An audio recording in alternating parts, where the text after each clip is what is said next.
that the feeling that you have at the end of the book is the feeling he wants you to feel, which is of sort of an emptiness and a kind of, what's next? A wise old queen who taught me that I had a duty to live, to conquer hate with knowledge and sincerity and love. The difficulty is to convince someone else he is really part of you. There's been a lot of talk around the sex scenes and the dance at the end, for example. But for me, one of the things that really stood out most was a kind of smaller moment with that kind of ghostly gesture, that kind of phantom hand that Lee reaches out to Allerton. I thought it was really beautiful. And I wondered if you both mind talking a bit about the significance of those. That's in the book as well, right? Yeah, it's in the book, and it's sort of something that's happening inside of William Lee's head. And it was really exciting for me when I was thinking about Luca directing the movie, as I was writing it, to think about how we could externalize that, and make it something that we actually see, and something that's in some ways very present in the world of the movie.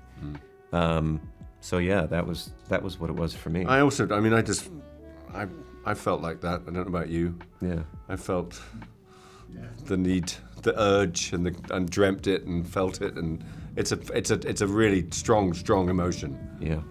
So I also wanted to ask a bit about the third act, because that kind of takes these surreal little touches and moments to another level, which I really enjoyed. I guess some people are surprised going in because, the first half is kind of a different vibe, a little bit different tone. And I wondered if you both mind talking a bit about the impact of that shift as we go into the third act and the response to it as well.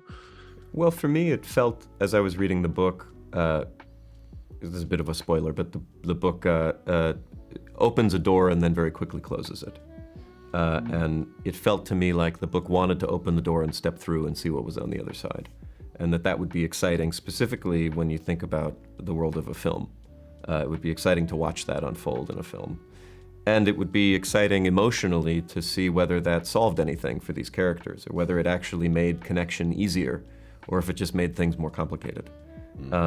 So that's what motivated me as I was writing the scenes. But then, even as much as you try on the page to see the movie and make people feel like they've watched the movie, when I watched those scenes for the first time, my breath was completely taken away by what Daniel and Drew and Luca had pulled off. And what about you, Daniel? How do you feel about that kind of shift as the film? Well, I think there are a number of things happening on there, because the book is sort of called incomplete, but actually Oliver Harris said the other night that he doesn't think it's incomplete. Yeah. He thinks that's what Burroughs intended, that the feeling that you have at the end of the book is the feeling he wants you to feel, which is of sort of an emptiness and a kind of, what's next? And that, I think what Justin and Luca have done is recreated that, but given us this moment of hope that isn't in the book, which is when they come together, and they actually do come together in this moment, and it is pure synchronicity and that through Cotter's eyes, Leslie Manville's brilliant performance, you sort of see the moment where you think these people could be together. They could. There's a moment, and of course they can't. As Justin just said, a door's opened at this point.